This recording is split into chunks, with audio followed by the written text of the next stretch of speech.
Welcome to my YouTube channel nationalist Indian. Please like share and subscribe. तो आज हम बात करने वाले हैं एक ऐसे व्यक्ति की जो बहुत पुराना खालिस्तानी है। उसका नाम है सिमरनजीत सिंह मान और वो ऑलमोस्ट अभी 80-85 के आसपास है, मतलब उसका मरने का टाइम आ चुका है। पर वो इस स्थिति में, इस हाल में भी, अभी भी, और वो पुराना खालिस्तानी है, पर वो अभी तक, मतलब जब 80-85 समझ रहे, इतना बूढ़ा हो चुका है। तो इस समय जो बुढ़ापे में लोग भगवान को याद करते हैं, हरि का भजन करते हैं, राम का नाम लेते हैं, वाहिगुरु सिख है तो वाहिगुरु का नाम लेते हैं, ताकि जो भी बुरे कर्म उन्होंने किया है ताकि वो सबको भगवान थोड़ा माफ़ कर दे। पर ये आदमी जो है, इतना बुढ़ापा आने के बाद भी अभी भी ये पाप पे पाप किए जा रहा है। इसको कोई भी, किसी का भी डर नहीं है। और ये सबसे बड़ा दुर्भाग्य का बात है कि ये हमारे भारत का भी सांसद है, पार्लियामेंट में ये बैठता है, अभी बैठा हुआ है। पार्लियामेंट मेंबर ऑफ पार्लियामेंट है, एमपी भारत का, एक खालिस्तानी। और ये खुलेआम बोलता है, इसको कोई डर नहीं है किसी से। तो पहले तो वीडियो देख लीजिए एक छोटा सा, किस तरह से इसको हमारे एक सिख है बिट्टा जी, MS बिट्टा साहब, जो अपने सिख, जब ये आतंकवाद था पंजाब में 80-90 का दौर, 1990s का, तो उस टाइम उन्होंने वहाँ खालिस्तानी आतंकवादी थे, जो टेररिस्ट, उनके खिलाफ उन्होंने लड़ाई लड़ा था बहुत। और उनको लगभग आतंकवादियों ने गोली मारा था, तो उनको लगभग 15-16 गोली लगा था, पर फिर भी वो जिंदा बच गए। और उनको खुद उस समय का हमारे जो प्रधानमंत्री थे, उन्होंने उन्हें टाइटल दिया था, उनसे वो मिलने आए और उन्होंने टाइटल दिया जिंदा शहीद, मतलब कि शहीद जिंदा शहीद, समझ रहे कितना बड़ा टाइटल। तो वो MS बिट्टा साहब है। तो अब देखिए किस तरह से MS बिट्टा साहब उसका क्लास लगाते हैं, जो कि असली सिख है MS बिट्टा साहब, और एक खालिस्तानी। तो असली सिख और खालिस्तानी में डिफरेंस आपको पता चल जाए। तो ये छोटा सा वीडियो देख लीजिए, क्लिप भी आऊंगा, लेकिन मैं तो सिमरनजीत सिंह मान इसमें जुड़े हैं, मेंबर ऑफ पार्लियामेंट। मान साहब, आपका स्वागत है कार्यक्रम के अंदर। My big question to you is कि क्या आपको लगता है ये जो खालिस्तानी एक्टिविस्ट है, खासतौर पर कनाडा के अंदर, और ट्रूडो सरकार, कनाडा सरकार उसका समर्थन कर रही है, वाकई ये शर्मिंदगी की बात है और भारत सरकार का एक्शन ठीक है और कड़ा होना चाहिए आपकी राय में? It should be more strong, mister मान। आप ऐसे देखो, दलाई लामा जी को इंडिया ने पनाह दी है, ठीक है। अगर बाहर का मुल्क उनको मार देता है तो मोदी साहब तो चीख मारेगा ही, वो तो निराश होगा। ऐसे ट्रूडो साहब जो उधर के सिटीजन हैं सिख, उनको मरवा देना। नेशनल सिक्योरिटी एडवाइजर और रॉ और IB और मिलिट्री इंटेलिजेंस, मिस्टर मान, वहां गैंग वॉर चल रहा है, एक गैंग ने दूसरे गैंग को मार दिया, भारत सरकार का क्या लेना देना इससे? ये आपकी सोच है, पर कनाडा में सिखों को कत्ल कर देना, असैसिनेट कर देना, ये हमारी पार्टी। सिखों का कत्लेआम करने की बात करते हैं मान साहब, आपको जिन्होंने पंजाब में हजारों बेगुनाहों का कत्लेआम किया, उनकी बात करते हैं मान साहब, उनकी बात करते हैं मान साहब। आपने हजारों बच्चे पाकिस्तान के और हिंदुस्तान से आपने भेजे कहां पे? कनाडा, अमेरिका, जर्मनी, तिरंगे झंडे का अपमान करने के लिए। आपने खालिस्तान मान साहब बनाना तो चले जाओ पाकिस्तान।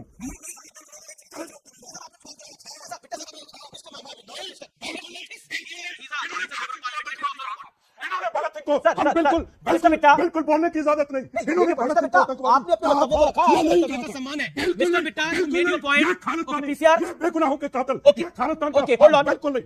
इन्होंने कहा था भगत सिंह को आतंकवादी, ठीक है, क्यों कहा था? सिमरनजीत सिंह मान, आप सिमरनजीत सिंह मान अकेले बात कर लीजिए। बिल्कुल नहीं। सिमरनजीत सिंह मान, भगत सिंह को आतंकवादी करे, तिरंगे झंडे का अपमान करे, मैंने कहा, और आप चैनल पे बुलाते ऐसे लोगों को। बिट्टा साहब, आई एग्री विद यू, जो आप बात बोल रहे हैं, मैं भारत के खिलाफ हम भी नहीं कुछ सुनेंगे, लेकिन okay. Simranjit Singh Mann, my straight question to you sir, मेरा सीधा सवाल है आपसे, और मेरा सवाल बहुत ही अब जिम्मेदारी भरा है। पाकिस्तान वाला पंजाब क्यों नहीं चाहिए खालिस्तानियों को? ये हिंदुस्तान वाला पंजाब भी क्यों चाहिए? और ये जो लोग हैं वो मात्र चंद लोग हैं। कनाडा के अंदर भी 15% के करीब लोग हैं ये लोग जो खालिस्तान चाहते हैं, बाकी तो खुश है। भारत के सिख तो नहीं चाहते हैं खालिस्तान, भारत के सिख तो यहां खुश है। और सिख कौम तो रक्षा के लिए बनी थी, हिंदू धर्म की। आप भूल गए क्या? गुरुओं ने जो पाठ पढ़ाए थे वो भूल चुके हैं आप लोग क्या? हम आजाद हैं, ना हिंदू हैं ना मुसलमान हैं। आप हमें इंसल्ट मत कीजिए कि हम हिंदू हैं। किसी ने नहीं बोला। मेरे मैंने बोला जरूरत कैसे हुई? कि सिख कौम हिंदुओं की रक्षा के लिए तब ये बनाई थी। कैसे जरूरत हुई तेरी? एक बिट्टे को 10 नंबर का जो बदमाश कोतवाली अमृतसर का है, उसके साथ तुम मेरी बात करा रहे हो? है कैसे जरूरत पड़ी तेरे को ऐसी बात करने की? क्यों नहीं बात? आप एक सांसद हैं, आप अपनी बात को रखिए, क्यों नहीं जरूरत होगी? अब आपसे तीखे सवाल पूछे जा रहे हैं। बिट्टा ने आपसे क्लियर पूछा कि आपको खालिस्तान क्यों चाहिए, खाते भारत की हो, गाते खालिस्तानियों की हो, तो क्यों नहीं आपसे सवाल पूछा जाएगा? आपको अगर चर्चा छोड़नी है तो छोड़ दीजिए, वो आपकी मर्जी है, लेकिन देश के खिलाफ, भारत के खिलाफ, भारतवासियों के खिलाफ बोलना अलाउड नहीं होगा। ऑडियो खोलिए इनका, ऑडियो खोलिए इनका। मारे कस्सा है। और आप धमकाएंगे नहीं हमारे कैमरामैन को। ये हिंदुस्तान है, कानून से काम होगा। आप होंगे मेंबर ऑफ पार्लियामेंट, आपको समर्थन होगा कई दलों का, लेकिन ये हिंदुस्तान है सर। बदमाश है। कौन बदमाश है? 10 नंबरी है वो। ये क्या बात हुई आप? एमएस बिट्टा जो आतंकियों से लड़ा वो बदमाश है आपकी राय के अंदर। और आपको तो देखा आपने वीडियो में, पहले एंकर न्यूज़ से सवाल किया उस सिमरनजीत सिंह मान से कि जो कनाडा में भी जो चल रहा हालात उसके विषय में, तो वो कहाँ से कहाँ लेके बात को देखे। वो बोल रहा है जो खालिस्तानियों को जो वहाँ मरा है, वहाँ पे एक लोग अभी 2 लाख कल मरा, तो 2 लोग अभी तक मरा है कनाडा में। तो वो बोल रहा है, उसको कंपेयर कर रहा है किससे? दलाई लामा से। बोल रहा है कि दलाई लामा अगर है इंडिया में, उसको अगर कोई मार देता है तो मोदी जी को दुख होगा, भारत सरकार को दुख होगा ना। तो इसीलिए जो वहाँ का अभी ट्रूडो को इतना जो दुख हो रहा है, क्योंकि उसका कैनेडियन नागरिक है, वो सिख था दोनों, उसको मरवा दिया भारत सरकार, इसलिए उसको दुख हो रहा है। अब समझ रहे मतलब मानसिकता इनकी देखिए, दलाई लामा से कंपेयर कर रहे हैं उसको, खालिस्तानी को। इस बात पे फिर बिट्टा जी ने उन्हें ऐसा मतलब ज़बरदस्त सुनाया, उनका जो सच्चाई है उस सिमरनजीत सिंह मान का, जो तो उसका रियल चेहरा है, वो उन्होंने बिल्कुल चिल्ला चिल्ला के बोलने लगे कि तुमने तो साले कितने लोगों को मरवाया है, कितने सिखों को तुमने गुमराह किया, मरवाया है।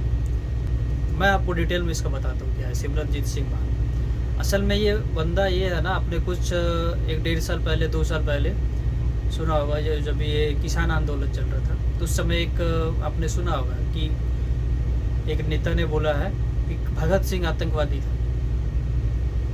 ठीक है, तो वो कोई और नहीं था, वो नेता यही नेता था, यही बुढ़ा था ये नेता, सिमरनजीत सिंह मान, यही खालिस्तानी आतंकी, यही था वो नेता जो बोल रहा था भगत सिंह को आतंकवादी था, क्योंकि वो हिंदुओं के लिए, भारत के लिए लड़ाई लड़ा, खालिस्तान के लिए उसको लड़ाई लड़ना चाहिए था भगत सिंह। समझ रहे? भगत सिंह को इतना मतलब आतंकवादी बोल दे रहा है एक सिख होके, तो इसको अब सिख नहीं बोल सकते, कभी नहीं बोल सकता सिख, कोई भी इसको सिख नहीं मानेगा, खालिस्तानी बोलेगा जो भी इसका भाषण सुनेगा।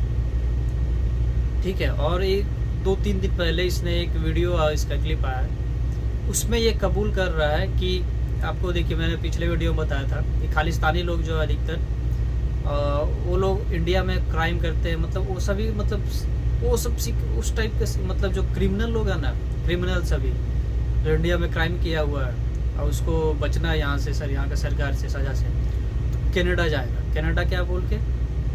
झूठ बोल के ये कनाडा को एप्लीकेशन देगा वीज़ा का, बोलेगा हम यहाँ मतलब ये एक्टिविस्ट है, पॉलिटिकल एक्टिविस्ट है, हमको यहाँ सरकार दबा रहा है, मार कुचल रहा है, तो हमको असाइलम चाहिए, आपके यहाँ सुरक्षा हमको चाहिए, इसलिए हम आपके यहाँ आना चाहते हैं। तो कनाडा, यूएस और ऑस्ट्रेलिया, ये सब जो कंट्रीज़ है ना कुछ, तो यहाँ पे लोग असाइलम में बहुत सारे लोगों को वीज़ा देते हैं कि अगर किसी को प्रॉब्लम हो रहा है अपने देश में, पॉलिटिकल रीजन से पॉलिटिकल अत्याचार हो रहा है, तो उसको ये लोग असाइलम देते हैं। तो वो लोग कनाडा में ये सब उसी समय से चल रहा है, यही सब करके अधिकतर सिख लोग जो जाता है ना भाई कनाडा, वो यही सब करके जाता है, झूठ बोल के। बाकी जो जेन्युइन लोग हैं उनको मैं नहीं बोल रहा हूँ, बाकी अधिकतर जो जाता है इसी तरह से जाता है, खास करके खालिस्तानी लोग जितना है सब झूठ बोल के। तो उसमें उनको क्या होता है ना कि अपने जो जिस देश से आप मान लीजिए इंडिया से जाता है, तो इंडिया का कोई यहाँ का पॉलिटिकल लीडर कोई सांसद MP हो गया, कोई विधायक हो गया, ठीक है, उनका एक लेटर पैड पे साइन करके वो देता है, हाँ ये मतलब यहाँ पॉलिटिकली इसको हैरेस किया जा रहा है, एक्टिविस्ट है, सरकार इसके खिलाफ है, जो मतलब झूठ मूठ का सरकार इसके खिलाफ एक्शन ले रही है, इसको फंसा रही है, इसको परेशान कर रही है, इसको इसलिए कनाडा में अपने कंट्री में अपना ये असाइलम आप प्लीज़ प्रदान करिए और साइन करके स्टैम्प मार के देगा। तो यहाँ से वो लेके जाएगा एम्बेसी में कनाडा का, वहाँ देगा, वो देखेगा एम्बेसी वाला, बोलेगा अच्छा तो वहाँ पूछेगा कि आपके साथ क्या हो रहा था किस मतलब क्यों हो रहा, क्या हो रहा, थोड़ा पूछेगा तो ये सब वो बोलेगा फिर से। तो इस तरह के काम तक कबूल किया है सिमरनजीत सिंह मान हुड्डा कि मैंने ऐसा बहुत सारे लोगों को, लगभग हजारों लोग को ऐसा लिख के पॉलिटिकल असाइलम के लिए कनाडा के लिए जाने के लिए, और सबसे 30,000 रुपये लेके भेज चुका है, समझे। तो सोचिए इसने कितना मतलब पैसा उससे कमाया होगा, और ये सब पैसा का सबको खालिस्तानी लोग को दिया होगा, तो उसमें कोई मतलब डाउट हो ही नहीं सकता है। ये सारा वो जो भी पैसा इसको मिला उससे सारा फंडिंग किया होगा खालिस्तानी लोग को, खालिस्तान मूवमेंट के लिए जो लोग लड़ाई लड़ रहे हैं अभी, ये लोग के हिसाब से कि लड़ाई लड़ रहे हैं खालिस्तान मूवमेंट के लिए, हम लोग संघर्ष कर रहे हैं, फ्रीडम फाइटर है हम लोग, ऐसा सोचता है खालिस्तानी, उसको ये लोग पक्का फंडिंग किया है। इस तरह से समझिए ये लोग फंडिंग, और भी फंडिंग कैसे आता है, तो ये लोग ड्रग्स बेच रहा है, इसमें ड्रग्स का स्मगलिंग हो रहा है, हथियारों का स्मगलिंग हो रहा है, ठीक है, ह्यूमन ट्रैफिकिंग हो रहा है, तो ये सब करके ये लोग सब खालिस्तानी लोग, सारे जो खालिस्तानी है ना, आप मतलब समझिए खालिस्तानी मतलब MC सिख होता है ना, MC सिख, समझ रहे हैं ना, उस टाइप का ये लोग है सब, कोई भी रियल सिख नहीं, सब ये लोग MC सिख वाला है। और इन लोग को क्या है ना, आप देखिए एक सवाल जो किया अभी, देखिए आप एक और वीडियो, इसमें उनसे सवाल करेंगे अभी, देखिए Mann my straight question to you sir, मेरा सीधा सवाल है आपसे, और मेरा सवाल बहुत ही अब जिम्मेदारी भरा है, पाकिस्तान वाला पंजाब क्यों नहीं चाहिए खालिस्तानियों को, ये हिंदुस्तान वाला पंजाब ही क्यों चाहिए? और ये जो लोग हैं वो मात्र चंद लोग हैं, कनाडा के अंदर भी 15% के करीब लोग हैं ये लोग जो खालिस्तान चाहते हैं, बाकी तो खुश है। भारत के सिख थोड़ी चाहते हैं खालिस्तान, भारत के सिख तो यहां खुश है, और सिख कौम तो रक्षा के लिए बनी थी हिंदू धर्म की। आप भूल गए क्या? गुरुओं ने जो पाठ पढ़ाए थे वो भूल चुके हैं आप लोग क्या? हम आज़ाद हैं, ना हिंदू हैं ना मुसलमान हैं। आप हमें इंसल्ट मत कीजिए कि हम हिंदू हैं। किसी ने नहीं बोला, मैंने बोला कि सिख कौम हिंदुओं की रक्षा के लिए तब बनाई थी। कैसे जरूरत हुई तेरी? एक बिट्टे को 10 नंबर का जो बदमाश कोतवाली अमृतसर का है उसके साथ तुम मेरी बात करा रहे हो, है? कैसे जरूरत पड़ी तेरे को ऐसी बात करने की? क्यों नहीं बात? आप एक तो देखा आपने, सवाल उससे किया गया कि एंकर ने किया कि आप जैसे कि खालिस्तान बनाना चाह रहे हैं, ठीक है, महाराजा रंजीत सिंह का राज था उस समय, पूरा पंजाब था, पंजाब से लेकर अफगानिस्तान तक उनका राज था, तो आपको वही खालिस्तान चाहिए। तो आप अभी जो खालिस्तान का डिमांड कर रहे हैं, तो इसमें आप सिर्फ इंडिया का ही पंजाब आपको क्यों चाहिए खालिस्तान बनाने के लिए? पाकिस्तान का पंजाब क्यों नहीं चाहिए, क्यों नहीं मांग रहे? तो क्या बोल रहे देख रहे हैं, कुछ नहीं, इसके पास जवाब नहीं है। इससे बात ये साफ क्लियर होता है कि ये खालिस्तान जो है पाकिस्तानी एजेंडा है, पाकिस्तान इसको फंडिंग कर रहा है, पाकिस्तान की तरफ से भी फंडिंग आ रहा है। और पाकिस्तान में तो कहाँ से फंडिंग करे? वो अफीम बेच के फंडिंग करे, गांजा चरा से अफीम यही सब बेच को फंडिंग करता है, हथियार की स्मगलिंग करता है इधर उधर। जो समझिए, इस बात को समझिए, कितने बड़े बड़े देश रहे। और सबसे बड़ा दुर्भाग्य कि MP होके ये बैठा है, अभी भी ये MP है, इसको लोग जितवा रहा है चुनाव, जितने जहाँ से भी पंजाब में लड़ता है जो भी लोकसभा से, वहाँ से लोग सोचिए किस तरह के लोग वहाँ हैं जो उसको चुनाव जितवाते हैं हर बार। आज से नहीं, बहुत पहले से चुनाव लड़के जीत रहे हैं। तो सोच लीजिए, मतलब जो बोलते हैं ना जयचंद, हमारे देश में जो भी हुआ अभी तक, जो भी मतलब अटैक हुआ मुगलों का चाहे अंग्रेजों का, तो जयचंद एक बोला जाता है, जो भी गद्दार लोग, सो जयचंद फेमस है गद्दारी में, ठीक है। तो हम एक क्या है ना कि कभी भी हम बाहर से नहीं आ रहे, हम अंदर के लोगों के, अपने ही लोगों की वजह से आ रहे हैं, क्योंकि हम बाहर से कभी बाहर से अटैक होता था तो अपना जो दरवाज़ा खोल देता, अपन खोलने वाला है ना, वो हमारा ही अपना होता है। अंदर से अपना दरवाज़ा खोल दिया खिला के, बाहर का हमला हो गया। इस तरह के लोग को जयचंद बोलते हैं, यही सब इसी तरह के लोगों को। सिमरनजीत सिंह मान, जो इस बुढ़ापे में भी इसको कोई भी बिल्कुल शर्म लाज, किसी भगवान अल्लाह गॉड किसी का डर नहीं है इसको। और ये इसको जब भी एंकर सवाल पूछता है कि हिंदू की रक्षा के लिए बना था, सिख का धर्म का स्थापना इसीलिए हुआ था, हिंदुओं का रक्षा करने के लिए। तो ये बोल रहे हैं पैसा बात मत करो, कंपेयर मत करो, हम लोग बिल्कुल अलग है। तो हाँ ठीक है, अलग है यार भाई, तुम लोग अलग कैसे यार, रूट तुम्हारा सनातन ही है। अब सिख धर्म का अगर इतिहास देखो कैसे बना, तो वो जो गुरु नानक देव जी थे, गुरु नानक देव जो फाउंडर थे सिख धर्म के, तो मुगलों का समय बना, मुगलों का अटैक हो रहा था पूरा भारत में। तो उस समय तो सिख धर्म था नहीं, तो हिंदू लोग ही थे, गुरु गोविंद सिंह थे। तो उन्होंने क्या डिसाइड किया कि उनको आप बोल सकते हो एक तरह से कि मतलब गुरु थे, बहुत पढ़े लिखे ज्ञानी व्यक्ति, बहुत अत्यधिक ज्ञानी, वो बहुत सारा ज्ञान था उनको, महाभारत रामायण सब का ज्ञान था। उन्होंने बहुत सारा कंपाइल भी किया बाद में, वहाँ का जो पंजाबी लैंग्वेज में उन्होंने कंपाइल किया बहुत, रामायण को उन्होंने लिखा फिर से, महाभारत को, कृष्णा के बारे में उन्होंने फिर से लिखा, भागवत पुराण को। तो रक्षा के लिए ही बना था एक तरह से, वो हिंदुओं का रक्षा जो कि लोगों को बचाने के लिए उन्होंने तो बोला कि एक ऐसा मतलब बनाना चाह रहे हैं कि सिख बोला जाएगा, हम लोग वॉरियर रहेंगे, हम लोग योद्धा हैं, योद्धाओं को मैं फौज बनाना चाहता हूँ जिसे सिख बोला जाएगा।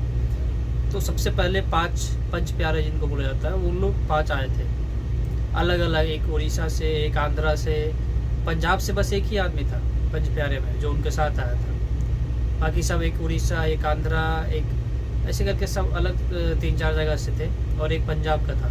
5 लोग मिले उनको सबसे पहले, गुरु गोविंद सिंह, गुरु नानक देव सॉरी। तो 5 के साथ मिलके उनको उन्होंने ज्ञान दिया, ज्ञान मतलब शास्त्र का ज्ञान उनको दिया, फिर उनको लड़ाई का प्रशिक्षण देना चालू किया। फिर धीरे धीरे और उनका लोग उनसे जुड़ने लगे और एक अच्छा खासा छोटा सा फौज बन गया। उसके बाद उन्होंने मुगलों से लोहा लेना चालू किया, उनसे लड़ना चालू किया। वैसे कर करके धीरे धीरे फिर वो एक बिल्कुल सिख धर्म मतलब एक बन गया बिल्कुल, धीरे धीरे वो फिर फैला, वहाँ से विस्तार हुआ सिख धर्म का। तो सिख धर्म भी हमारे हिंदुओं का ही पार्ट है, सनातन का ही वो एक हिस्सा है, जड़ सनातन है। उस मतलब सिर्फ मैं इनको नहीं बोल रहा हूँ, बाकी अब देखोगे जैन बौद्ध ये लोग भी है, जड़ है सनातन, उसके ये ब्रांचेज हैं, जैनिज़्म, बुद्धिज़्म, सिखिज़्म, ये सब उसके ब्रांच है, टहनियाँ है, ठीक है। तो इस व्यक्ति को वापस टॉपिक पे आते हैं कि ये सिमरनजीत सिंह मान, तो इस व्यक्ति को ना तो ये सिख है और ना ये एक अच्छा इंसान है, ये बस एक खालिस्तानी है, खालिस्तानी था, खालिस्तानी है और आगे भी ये खालिस्तानी रहेगा। इससे कोई अच्छा बात का उम्मीद कर नहीं सकते, कोई अच्छा काम का। तो इस व्यक्ति से मतलब पता नहीं भारत सरकार क्या कर रही है, इस जैसे लोग को जो खुलेआम मतलब ये सब अनाप शराब बकता है, इन सबको पकड़ के पता नहीं इन सब पे केस डाल के अंदर क्यों नहीं करता है, जेल में क्यों नहीं इन लोग को डालता ठूसता है। जैसे कि पूरा कश्मीर में भी देखिए ऐसे लोग थे, वे हुर्रियत वाले, एक गिलानी करके, वहाँ भी एक बुड्ढा था, अंड संड बोलता था, जब भी वो भी मुँह खुलता था तो कचरा ही निकलता था, पूरा गंद फैलाएगा। और भी सब थे। तो देखिए कश्मीर में तो बिल्कुल शांत करा दिया है, सबको बंद करा दिया गया, सबके खिलाफ कार्रवाई हुआ, अधिकतर जेल में है, सब अपना सज़ा भुगत रहे हैं, जो किया था उसके, जो भी उनका पाप था उसका उनको सज़ा मिल रहा है। बट यहाँ एक खालिस्तानी के मुद्दे पे ठीक है, अभी इस जैसे लोग भारत में बैठे हुए हैं, संसद में बैठे हुए हैं, तब भी सरकार कोई कार्रवाई नहीं कर रही उनके खिलाफ। तो पता नहीं क्या चल रहा है उनका दिमाग में, सरकार का क्या प्लान है।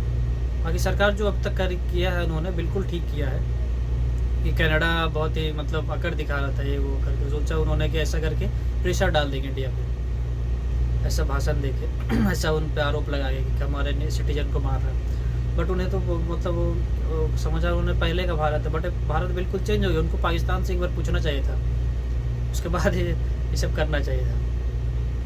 और एक्चुअली आप देखेंगे वो पाकिस्तान उनका हेल्प करने को बोल रहा है, कनाडा को बोल रहा है हम आपके साथ हैं, इंडिया हमारे यहाँ भी ऐसा क्या कर रहा है, बहुत लोगों को मरवाया हमारे यहाँ भी, हमारे नागरिकों को भी। सोचिए अब कनाडा का हाल सोचिए कैसा हो गया अभी। कनाडा का हाल देखिए क्या हो गया कि पाकिस्तान का मदद उसको मदद करने के लिए बोल रहा है, जिसको पाकिस्तान ऐसा देश जिसका मदद करने के लिए कोई नहीं आता दुनिया में, वो बोल रहा मदद करेगा कनाडा का। तो अब सोच लीजिए कनाडा का क्या हाल कर दिया भारत में। उनका सारा बोला किसी को इधर से वहाँ कनाडा का किसी को वीज़ा नहीं देगा, तुम्हारे किसी को लोग को इधर आने की ज़रूरत नहीं है। और तुम्हारा जो एम्बेसी है ना, इतना सारा लोग इधर फैला के रखा है एकदम कचरा जैसा, तो कचरा अपना आधा साफ करो, यहाँ से उठा के ले जाओ सब, जितना ज़रूरत है उतना ही आदमी रखो, बहुत हो गया इतना लोग, नहीं तो फिर नहीं चलेगा कुछ भी। मतलब अपने एम्बेसी से खाली करो, आधा जनसंख्या कम करो, या जनसंख्या नियंत्रण कानून आने वाला है। मतलब समझे, जनसंख्या नियंत्रण कानून अपना देश में अभी आया नहीं हो, लेकिन कनाडा के एम्बेसी पे लागू हो गया भारत में। बोला भाई अपना आधा पॉपुलेशन कम करो, इतना लोग नहीं चाहिए, तो उठा के अब जाएगा आधा लोग उधर। और बाकी कनाडा को no visa for Canada, no one will get any visa for coming to India, any Canadian, whether it's Indian origin और कैनेडियन, ठीक है ना। मतलब कोई मूल निवासी हो कैनेडियन कनाडा का, या फिर कोई इंडियन ओरिजिन वाला हो, इंडिया में पैदा हुआ मतलब इंडियन ओरिजिन का, जिसका ओरिजिन इंडिया का है, वो भी अगर आना चाहेगा। तो इससे क्या हुआ ना, मोदी जी ने मतलब वीज़ा बंद करके मोदी जी ने तो खालिस्तानियों को समझिए एक तरह से होता है ना, एग्जाम्पल बता रहे हैं आपको, जैसे पानी को कोई आ रहा है पाइप से, तो अगर एक एंड आप बंद कर दो इधर से और एक एंड इधर से बंद कर दो, तो बीच में फिर मतलब जिधर से पानी आ रहा है फिर कैसे पानी आएगा, नहीं आएगा, उसको जो है अंदर वो उधर ही फंस के रह जाएगा। तो ये इनका हाल हो गया है कि जो उधर है कनाडा में ये खालिस्तानी लोग सिर्फ जितना, फिर अब वो इंडिया आ नहीं सकता है। और इंडिया में जो ये खालिस्तानी लोग हैं, ठीक है, इंडिया से जाता था ना, वहाँ ट्रांसपोर्ट होता था, और जब ज़रूरत पड़ता था कोई जैसे किसान आंदोलन में, तो वहाँ से कनाडा से लोग सब इधर आया था इंडिया, हड़दंग मचाने के लिए, आगजनी करने के लिए। तभी क्या हो गया कि उधर वाला नहीं इधर आ सकता है, और जो इंडिया में है वो इंडिया से अब उधर नहीं जा सकता है, तो फंस गया है। अब इंडिया में तो NIA पीछे लोग लग चुका है, सबको एकदम बराबर हिसाब कर रहा है, रेट पे रेट हो रहा है डेली। और जो कनाडा में है, तो कनाडा में तो धीरे धीरे सबको टक्का 20 लोग का नाम दिया ना, निकाला है 21 लोग का NIA ने, कि खालिस्तानी लोग वहाँ 21 है, बड़ा बड़ा टेररिस्ट लोग वहाँ है, छुपा हुआ बैठा हुआ कनाडा में, संरक्षण में पल रहा है कनाडा का सरकार का। तो एक तो विकेट गिर गया, देखिए सूखा करके जो था कल के डेट में, कल या परसों, तो बाकी भी धीरे धीरे देखिए सबका विकेट गिरेगा वहाँ, और वहाँ से फिर वो इंडिया आ नहीं सकते हैं। और बाकी उनका जितना भी प्रॉपर्टी एसेट्स है ना, घर द्वार ज़मीन जायदाद, सब यहाँ सील कर रही है सरकार। NIA सब पे रेड मार मार के सबको सील कर रहा है।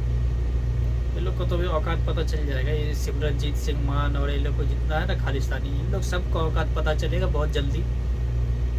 और इन सबको एकदम ना मोदी घुटने के बल पे ला देगा, घुटने के बल पे ऐसे करके हाथ पकड़ के रोएंगे, माफ़ कर दो माफ़ कर दे, क्योंकि मोदी को इन्होंने मतलब मजाक में ले लिया था। क्योंकि मोदी ऐसा काम, ये लोग सिख लोग का मतलब बहुत रिस्पेक्ट करता है वो। देखिए खाली जो कॉरिडोर पाकिस्तान में था, करतारपुर कॉरिडोर, जिसका रीओपनिंग हुआ, सिखों लोग का करतारपुर साहब एक बहुत बड़ा मतलब महत्वपूर्ण गुरुद्वारा है उनके लिए, करतारपुर साहब पाकिस्तान में वो पड़ता है। तो पाकिस्तान से बात करके मोदी ने वो कॉरिडोर खुलवा दिया, कॉरिडोर बना दिया, पक्का नागपुर कॉरिडोर, और उसमें अभी अपने भारत के सिख लोग वहाँ जाते हैं दर्शन करने। कुछ जो कोई प्रधानमंत्री नहीं कर पाया 70 साल में, वो मोदी ने करके दिखाया सिखों के लिए। समझ लीजिए कितना रिस्पेक्ट है। और जहाँ भी मोदी कभी आप उनको देखा नहीं है कि वो जालीदार टोपी, मुसलमान टोपी, वो कभी नहीं पहना मोदी आज तक। बट सिखों का पगड़ी मोदी हर टाइम आप देखो, अधिक मतलब जहाँ भी जाता है सिख वहाँ धर्मस्थल में, सिखों का धर्मस्थल में, तो हर एक बार आप देखोगे मोदी पगड़ी में, मतलब शान से पगड़ी बांधा हुआ है, क्योंकि वो बहुत रिस्पेक्ट किया। तो ये सब देख के इन्होंने सोचा ये मोदी है, इसको क्या है, हल्का में ले लिया। बट इन्होंने गलत, मतलब मोदी को इन्होंने अभी तक जाना नहीं था सही से। मैं ये कहूँगा कि मोदी क्या, अगर मतलब अपने पे आ जाए तो क्या कर देगा, और उससे ज़्यादा खतरनाक कोई है ही नहीं।